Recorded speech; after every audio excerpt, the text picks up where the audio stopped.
नमस्कार, मी सुशील सुधाकर भांदेगरे, सामाजिक कार्यकर्ता।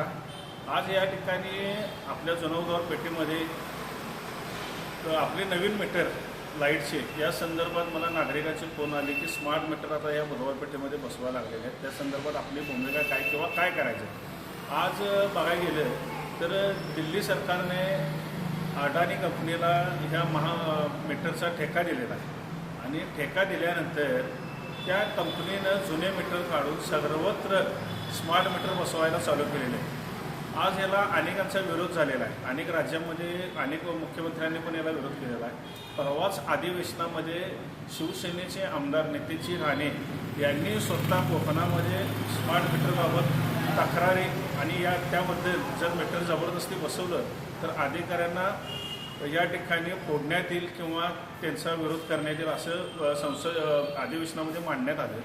पण मला या ठिकाणी एवढंच सांगायचं आहे की आमच्या इथे आता जनौदर पेठेमध्ये गणेश मोहिते म्हणून आमच्या मित्र आहेत। त्यांनी घरात नसताना त्यांचे स्मार्ट मीटर बदलण्यात आले आणि मीटर बदलल्यानंतर त्यांचं बिल अचानक 1500 रुपये आलं। जुन्या मीटरला बिल 500-600 रुपये येत होतं। परत तिने या बिलाबाबत MSEBीला जाऊन तक्रार नोंदवली।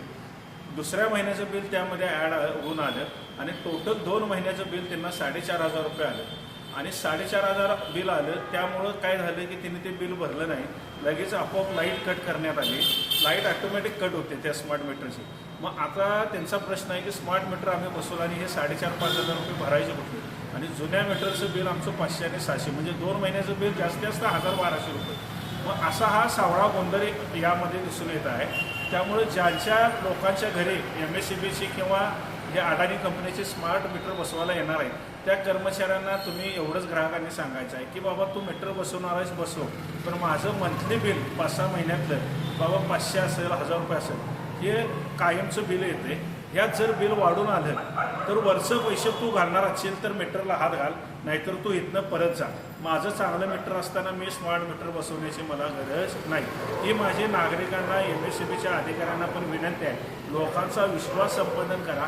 ज्या स्मार्ट मीटरमुळं ही बिलं वाढून येतात त्याचं पहिलं सोल्युशन काढा आणि मग तुम्ही मीटरला हात घाला। जोपर्यंत हे सोल्युशन निघत नाही तोपर्यंत कुठल्याही नागरिकाला कंपल्सरी तुम्ही मीटर बदलण्याबाबत तुम्ही जबरदस्ती करू शकत नाही।